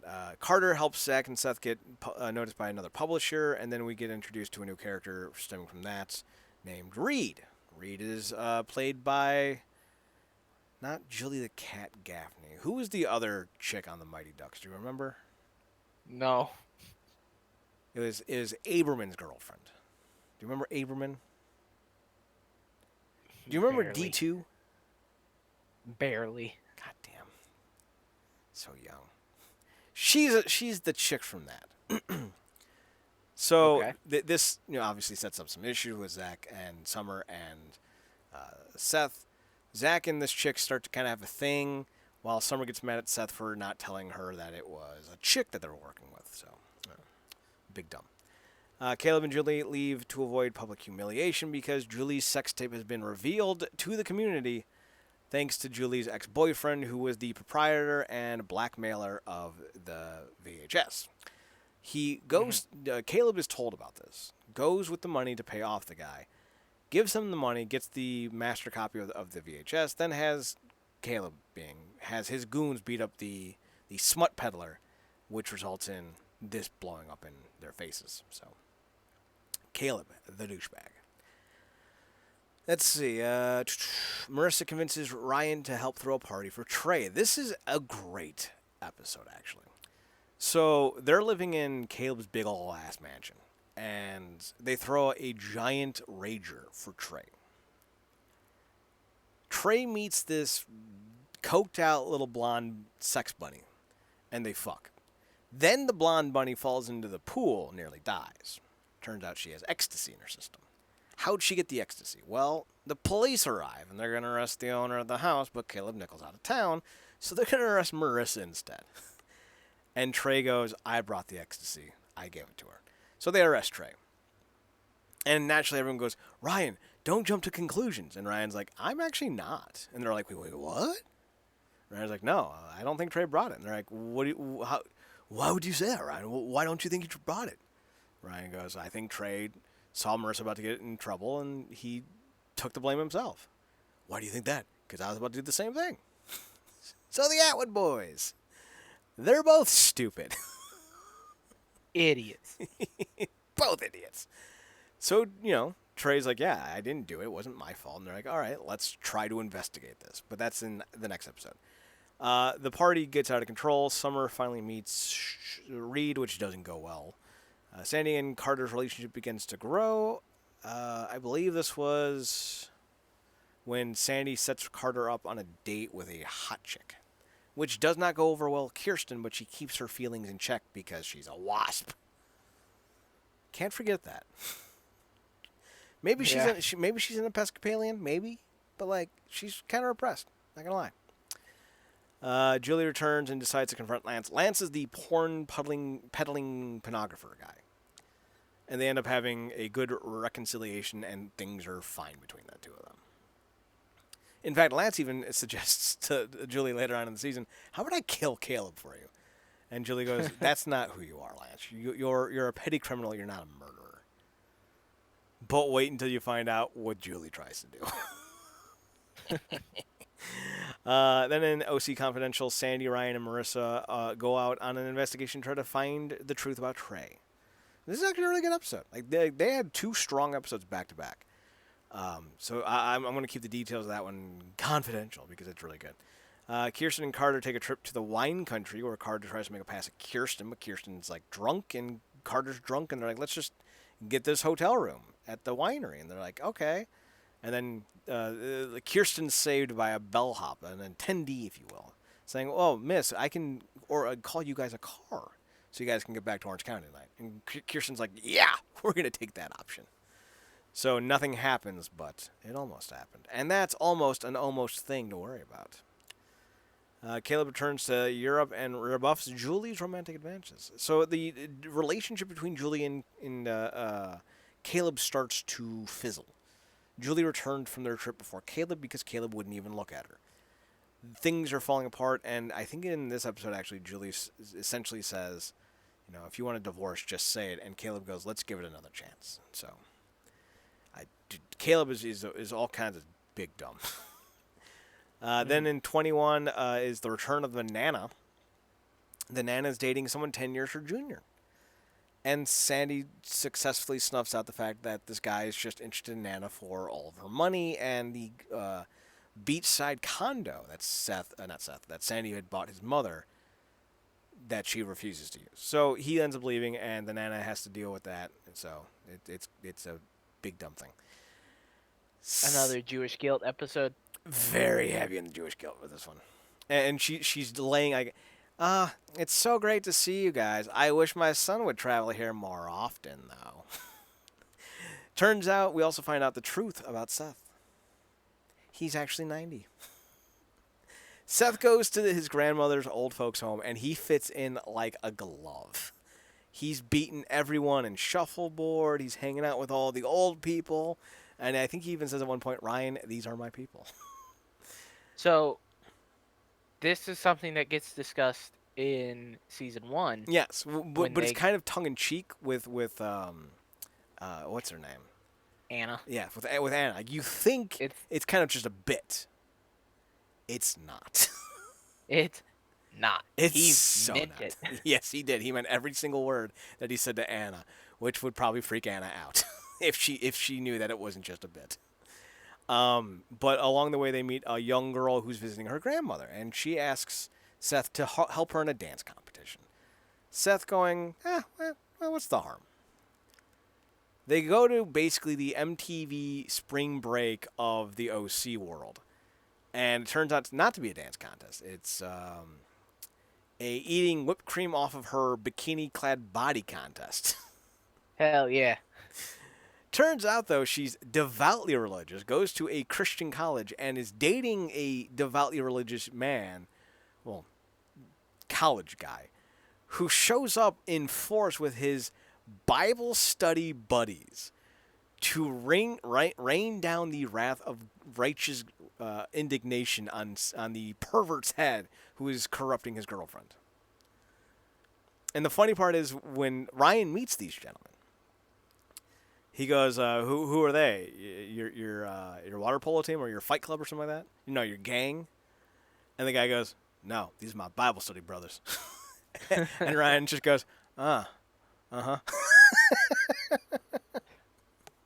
Very strong episode, The Return of the Nana. Needless to say, Summer finds out about the whipped cream eating contest and then makes out with Zach in a fit of jealous rage. Surprised she didn't knock out Zach, but what are you going to do?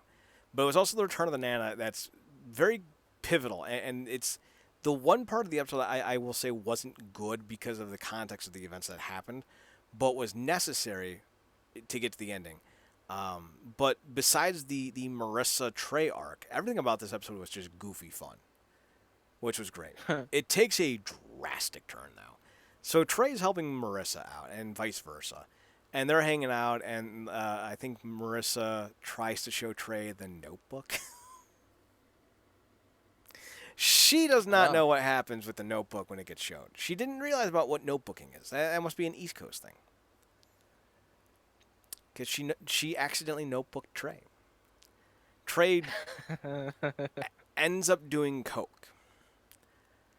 And then convinces Marissa to take a walk with him before they watch the notebook. Because they've been drinking prior to watching the notebook. So on the beach, Trey makes a pass at Marissa, and Marissa rebuffs. Only for Trey to attempt to rape her. It's not good.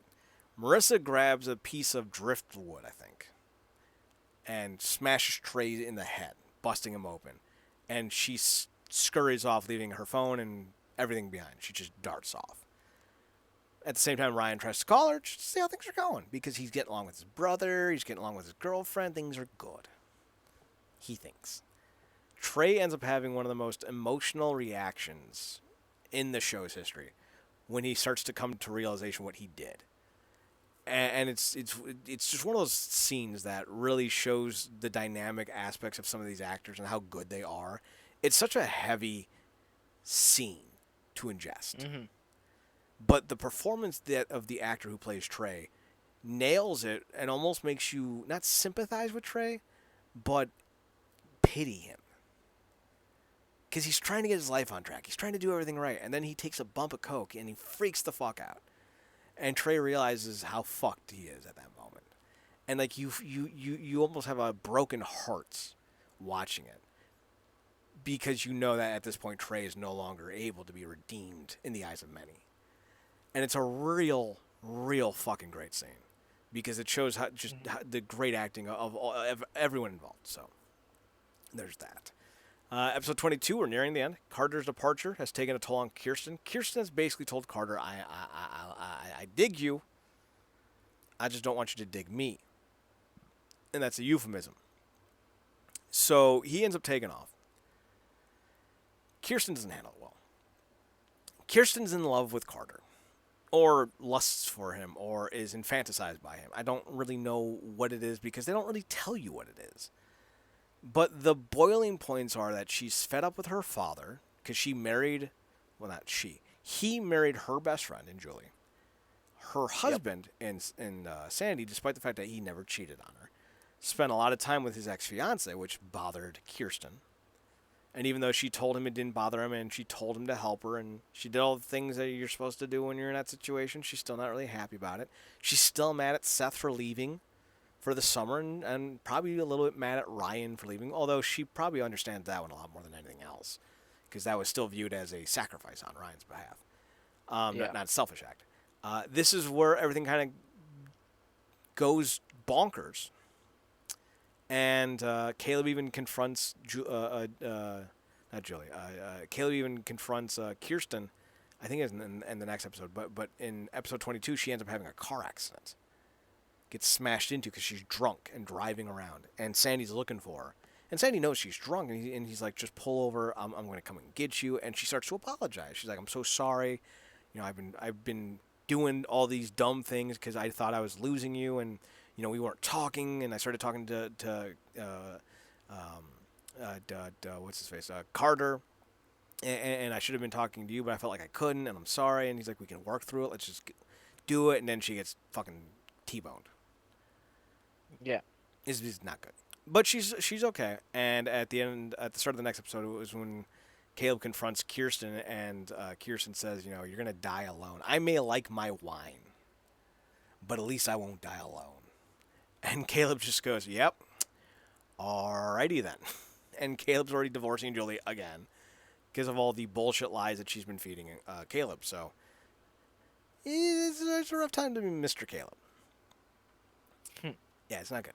Ryan heads home to Chino to find Trey, and this is where he meets with Teresa. And we know Teresa has the baby in this scene.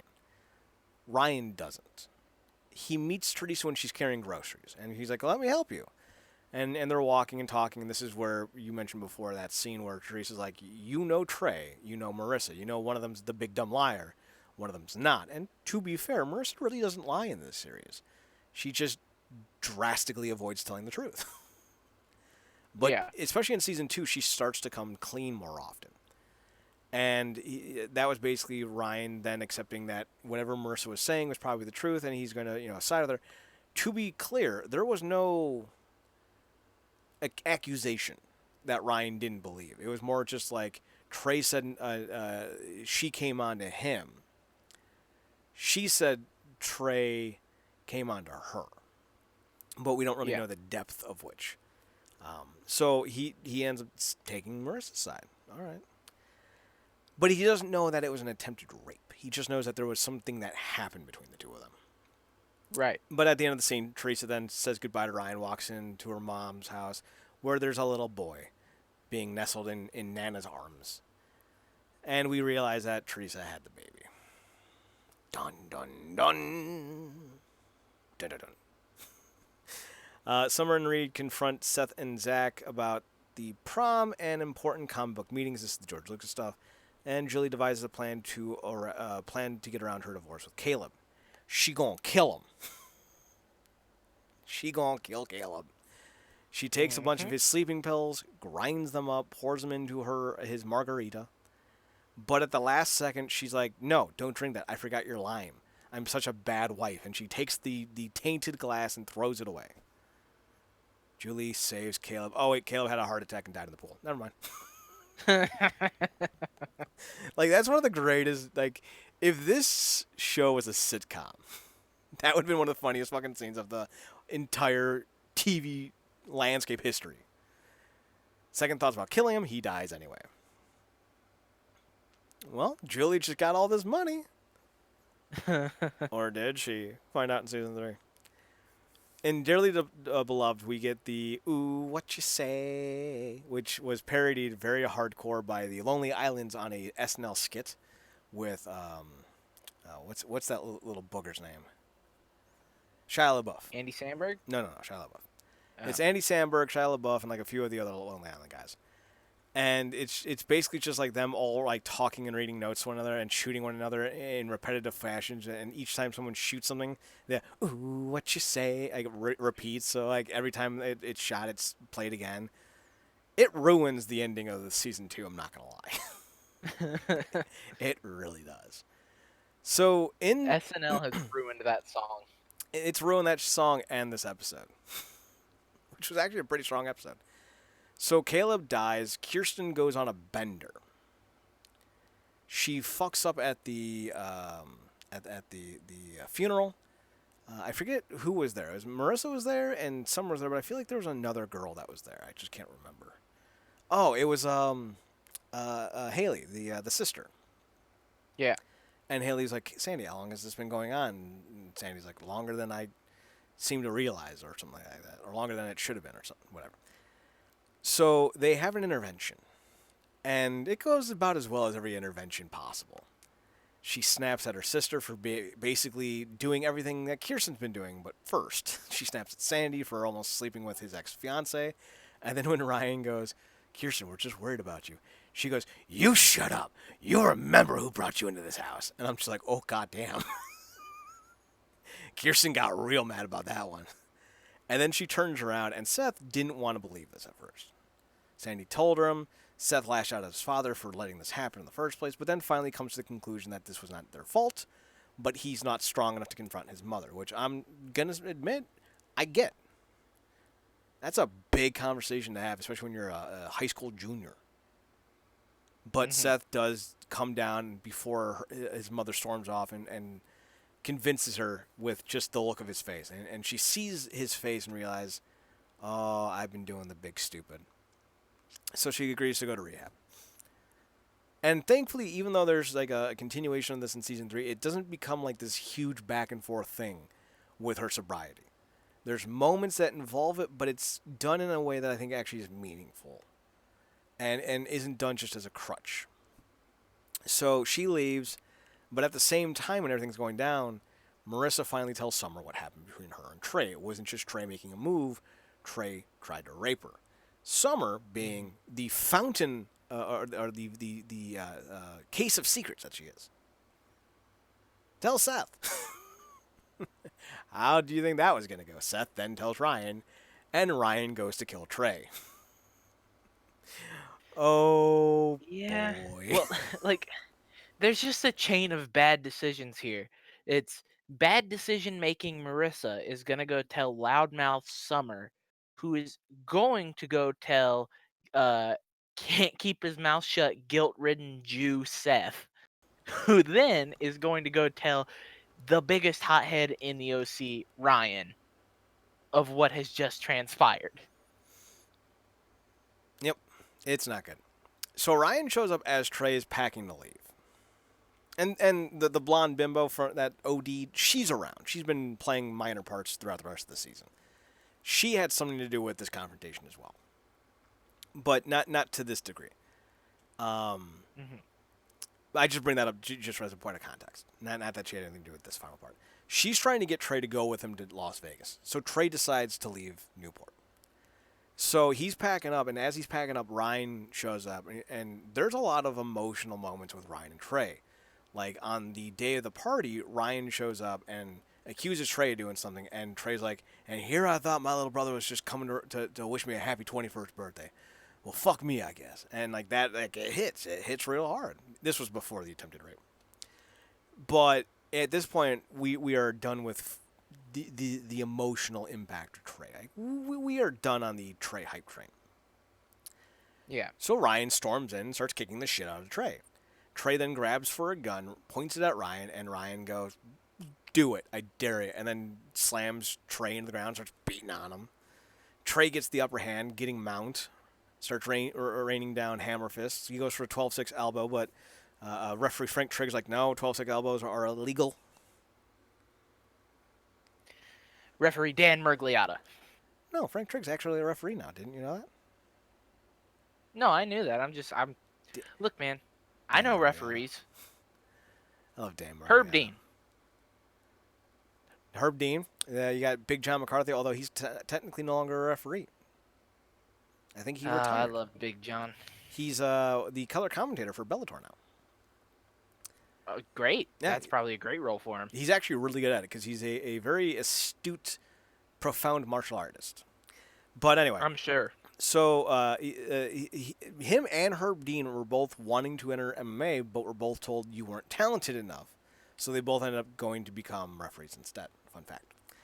So as the two brothers are fighting, Trey ends up losing the gun, and the gun gets kicked over to Marissa, where Marissa starts doing the typical early 2000s, "Stop, get off him, you're gonna kill him." Trey then has a stroke of genius. He's going to call ET. So he grabs the phone, and Marissa, thinking very erratically, thinks that Trey's going to hit Ryan with the phone. Who would do that? Now, for context, the Who phone throws a shoe? right? The phone that Trey grabs to hit Ryan with is like an old school 80s corded heavy blocks phone. So it's not like a little tiny thing, you know what I mean? Like Yeah. kids of a certain age will understand what I'm talking about. Adults of a certain age, I should say. Kids of a certain age will have like, "Well, how's a little half-inch screen gonna kill anyone?" Oh, you children. So as he brings the phone down, Marissa gets Trey's gun and shoots him in the back shoulder. And as she shoots him, it goes, "Ooh, what you say?" And Trey looks around behind him, like, "You shot me." And like, he's bleeding. He doesn't say it, but like his eyes say it. And like Trey just slumps down onto his face, and Ryan gets up as Summer and Seth walk in as the season comes to a finale. That's a fucking finale, man. I'll tell you what. But I saw the Lonely Island sketch in like 2007 before I ever watched the show. So now whenever I see that fucking scene, I laugh. Not supposed to laugh at that scene. Okay, so my 5 picks for you to watch. Now, some of these you may have already watched, but we'll go in reverse order, just because I'm scrolling up. The Return of the Nana, definitely on that list. The OC Confidential and The Rager, which I consider those a 2-parter, truthfully. Okay, so Say those again. The Return OC of the Nana, Confidential. Yeah, Return of the Nana, OC Confidential. the Rager. Those are actually 3 in a row, by the way. It's 19, 20, and 21. Okay. The Rager. Rager, OC Confidential, Return of the Nana. Okay. The Malpisode. It's actually really good. Episode. The Rainy Day Women. Rainy Day Women. And you said you saw up to episode 10, yes? Yes. Okay. Just for those wondering, I would also include episode 4, The New Era, and episode 6, the Christmica that almost wasn't. Christmica that almost wasn't was by far what I watched out of the first 10 episodes. Christmica that almost wasn't was by far the best episode. It was phenomenal. I loved it. It's one of my favorites from the series. Those would be the episodes I think are quintessential viewing if you're going to watch season 2 on a expedited process. Okay. So That is written down. season I will 3 watch. coming up next week. We're already halfway. We've accomplished the entirety of season 2 in half amount of time. Is what it took for season 1. How many episodes are in season 3? 24. 24? Okay. So Saturday, Sunday, Monday, Tuesday. Oh, and season 3. I'm 7 sorry, days. that's season 2. Season 3, I believe, is 22. 22? Okay. So basically, I need to watch 3 to 4 episodes a night to be able to get there. Don't hate me. It's On time. 25. It's 25? Yeah, sorry. Fuck, I need to watch 4 to 5 episodes a night. Okay, I can help expedite this process. So you have the list of season 2 that you should watch. Mm-hmm. I am going to give you the list of season 3 to not watch. I can probably trim this by about 6. Okay. You need to watch The Aftermath.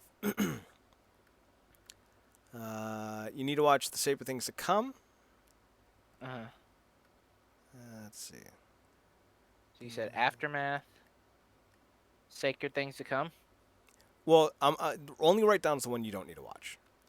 Okay. So far, episodes 1, 2, and 3 you need to watch. Episode 4, yeah, you need to watch The Perfect Storm. Finally, Blackmail.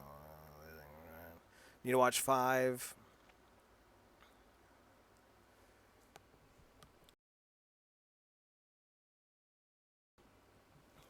Six, you need to watch. It's like, well, so you need to watch 7, and then you need to watch 8. 9, yeah, that needs to be in there. 10, maybe. Yeah, just go ahead and watch 10. Well, there's several big arcs that loop into one another throughout the early parts of the episode. There is a chunk in the middle that really doesn't need a lot. You know what I mean? So you Yeah. can just kind of skip that. Well, I mean, I know I'm going to be expediting the episodes in general because anytime it is non-Ryan and Marissa interaction, if it's just Marissa, I'm going to skip past it. Okay. Like a lot of what I did in the first 10 episodes, the stuff with Marissa and DJ, I completely just was like, fuck this. I'm out. Here's the first 2 you can skip. You can definitely Okay. skip the game plan. It's basically them just deciding if they're going to go to college or not. Okay, what episode is that? 8, the game plan. Episode 8, the game plan, starring Dwayne The Rock Johnson. Someone's other determined. Johnny tells Marissa how he feels about her. Julie tries to adopt her new living situation. And you can skip the disconnect, at least most of it. You can fast forward through it. There's a character that's introduced named Johnny, and that's the love interest that kind of, not really a love interest, but the point of conflict for Ryan and Marissa. There's a scene with him that sets up his arc and why Marissa feels the need to spend time with him. I think that happens in the disconnect. Is that episode 9? Yeah. I think that happens in the disconnect. Okay. Any ones that you say just fast forward, I'm putting a fast forward thing next to it instead of just do not watch. You can skip 8 entirely. Fast forward through 9. Well, actually, there's only one scene that you need to watch, and I don't know which episode it's in. But it will be shown in the episode preview, like the previously on the OC. So if you just watch that, you'll see it. It involves Johnny, and it'll be very obvious what I'm talking about. Johnny Lawrence. Yes. In episode 10, watch it. It's called the Chrismica Bar Mitzvah. If it has Chrismica in the title, I'm watching it. Yes, it's very good. Um, The Chrismica episodes have a track record of being the best. yes. Fast forward through 11. There's great stuff with Marissa and her schooling. That'll make more sense when you watch this show. What's the title of 11? The Safe Harbor. Safe Harbor. But you can skip through. And Really, you can skip through anything involving Sandy and Neil. No, hang on. Summer and no, hang on. Matt and Sandy. Matt is a colleague of Sandy at the Newport Group. okay, Anything with them, you can just skip full because it's nothing. Like it's gonna go nowhere. Matt is. Here's the entire arc. Matt works for a group that Sandy's doing business with. Sandy tells Matt, you know, I like working with honest people. Matt's like, I want to work with you. So he joins Sandy. They work together. He's kind of a flake. But they also do like good recruiting and they get some stuff done. But Matt's like, you know, he's kind of a flake. Fucks up his Right. work. He gets fired. Threatens to blackmail Sandy. He's like, I got stuff on you. And Sandy's like, no, you don't. Then the guys that Sandy's working with is involved with him. So he's like, all right, I got stuff on them too. And then it really just ends with Matt leaving town and the doctor that Sandy was working with getting arrested and Sandy cooperating with the officials to get him arrested. Literally goes nowhere. Cool. Yeah. The stuff involving Sandy and Kirsten in relation to that, really good. Okay. But you don't need to understand, like, it's literally like everything I just told you is literally what happens. Okay. So anything with Sandy and Matt, skip through. Yep. Anything just that's skip just through Marissa interacting with pretty much anyone besides Ryan. No. No. Marissa's stuff in season 3 is really pivotal. Yeah, but I just don't like her. I know. I can't. Like, I don't want to listen to her. I know, but she does stuff with Johnny. She does stuff with Ryan. Her sister comes back into play, which you need to watch because Willa Holland's the best parts of season 3 and 4, or one of the best parts of season 3 and 4. So you don't want to skip those. So even though she might be obnoxious, the scenes she's involved in are pivotal. She's beyond obnoxious. Oh, I completely understand that. Let's see. So yeah, fast forward through parts of Safe Harbor. Watch all of the Sister Act because that's when Caitlin Cooper returns. Any episode involving Caitlin Cooper, watch. Okay. Because she's fantastic. You got to watch the pot stir. You got to watch the cliffhanger. You got to watch the heavy lifting. You got to watch the Road Warrior. Actually, you can skip the Road Warrior. With a name like that, it sounds like I can't. Ryan gets into a fight, starts crushing on someone else. Marissa's investigated for something dumb that clearly she couldn't have been involved with. What episode is that? That's number 16. It's called The Road Warrior. Yes. The only thing pivotal in this episode, but you'll as a viewer will know this, is a certain relationship that has come to light. And as you watch the season, you'll realize who I'm talking about very early. Okay. So you can skip that. Ryan's the journey. Sandy decides if you should invite one of Ryan's family members. The journey's really good. The journey is the return of Don Atwood. Okay. I think you'll enjoy that one.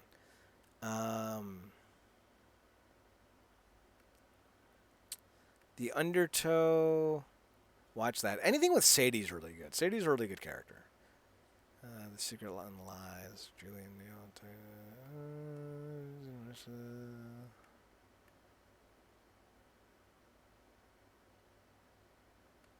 Secrets and Lies is all right. Pretty much have to watch most of that. Same with The Day After Tomorrow. The Dawn Patrol might be the best episode of the series. Okay. And that's really good. Let's see. It's 10. Seth vs. Brown. Gotta watch the college try, and you gotta watch the party favor. Okay. You can skip Man of the Year. What episode is that? That's episode 24. 24. Yeah. What's The it called? the Man of the Year. I'm gonna spoil a little story arc. Seth gets into pot in season 3. Oh, whatever. Yeah. And basically, episode 24 is like them yelling at each other. Seth and Sandy, I mean. He gets into pot. The one like in season 2, Trey's doing cocaine. Like Yeah, and they address it. They're like, it's just pot. It's not even a big deal. And even Summer's like, hey, we were hotboxing, what's his face's car back in the day. yeah. So, but it's more implied that Seth is using it as a crux. There we go, and is it's not so much the drug; it's what Seth is abusing, like why he's abusing it. That's the issue. So, basically, here's what happened in the Man of the Year. Seth and Sandy yell at each other. Kirsten reveals that she relapsed to Sandy. Not a big deal. Like it's not treated like this huge big thing. She's like, I fucked up. I'm going back to my meetings. I'm keeping myself honest. And Seth accidentally burned down a few rooms in the Newport group. That's it. Whole episode. Oh, and it's also the culmination of the the Sandy and Matt story arc. Ooh. You need to watch most of The Graduates, which is the season finale. Okay. Well, what you've given me is 5 episodes that I can either fast forward or just skip or watch like a scene from, Yes. which means that it cuts it down to 20 episodes. So in the 6 days that I have to watch, I mean, I only have one day off this week and it's Wednesday.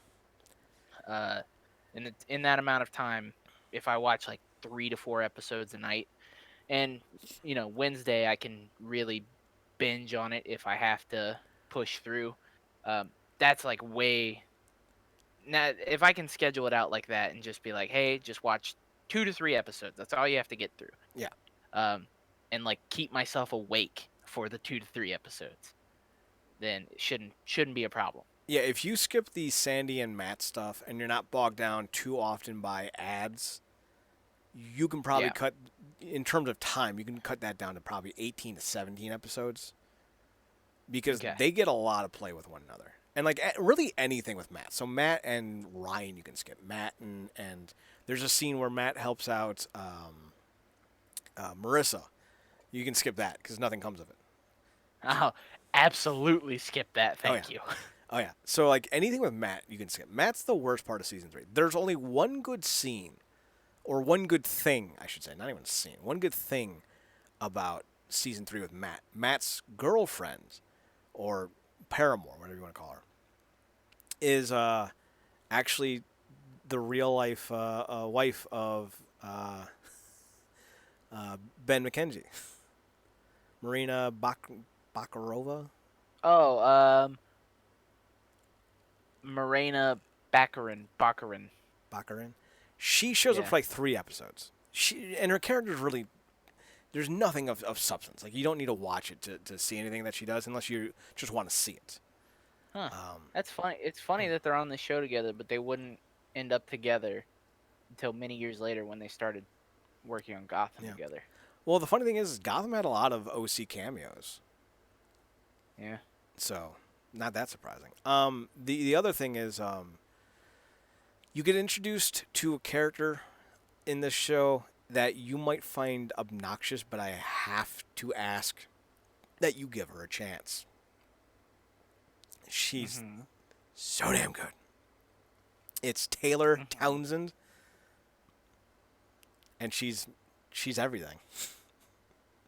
She's so broken, and like every scene she's in, beat me to it. Every scene she's in, you just want to hold her, because her mother is worse than Julie. You know what you do when you tell me about these girls, and how much you love them, is that I even if I want to like them, because I know how much you have invested in these characters, I have to hate them out of spite, Chad. If you hate Taylor, you have no soul. Taylor's a puppy. Literally, the first. No. The I don't hate. I won't. Taylor, I'll hate you. Oh, that's But fine. You Taylor already will be do. the conduit of my hate. You already hate me. That's fine. I'm fine with this. Yeah. I have to use her as a conduit to amplify my hatred of you. Taylor, to define her as a character, is an uh-oh character. Uh-oh. You'll have a regular innocuous conversation, and then she runs off squealing with glee, and then you go, uh-oh, well, what just happened? That's Taylor as a character, and she is the best thing about season 3 and 4. Definitively. She openly admits to stalking people, and she has no qualms about it. She stalks Ryan. Ryan's into it. Of course he is. He's a weirdo. He is. So yeah, season 3. What's the season finale? Season 3. You have to watch season 3 just to understand kind of how season 4 sets up. But the season 3 finale isn't as pivotal as the season 2 finale. But it does still have a major plot point in the last 3 minutes that needs to be seen. So Okay. that's season 2. Yeah. Favorite character so far, besides the core 4. Ryan. Ah, damn it. Sandy. Besides Sandy, who was your favorite of the new 4, I should say, or the new 5, counting Trey? Lindsey. God, Hands down. Lindsay's 100%. Look, you and I have disagreements on what we find attractive, and I think that blonde Olivia Wilde is like the stuff of dreams. It's like peak Olivia Wilde. Yeah, but Alex is garbage. And I, being a fellow Alex, I can attest to knowing garbage Alexes when I see them. Because I have to look in the mirror every day. But, nothing? Not even a chuckle? I'm gonna let you do you on that one, bud. But no, Lindsay is a goddess. She needs to be protected at all costs, and she would have been a great addition to the show, and she should have been in the show going forward. They shouldn't have gotten rid of her. I'm looking something up real fast. So Olivia Wilde was in Tron and Cowboys and Aliens, but that's not what I thought she was in. I thought she was in that Christian Bale Terminator movie. She wasn't. I don't know what you're talking about because I've blocked everything about most of the Terminator movies out of my head besides T1 and T2. As you should, because the rest are garbage. I saw Genesis in theaters. Genesis? Yeah, Gen Isis. Genwises? Genwisis. Let's see. Where's the cast for fucking 4? God damn it. There it is. All right. Common, Bonham Carter. Oh. So I sometimes get Olivia Wilde confused with Moon Bloodgold. Bloodgood. Her name is Moon Bloodgood. And she, too, is perfect in every single way. Have you never heard of Moon Bloodgood?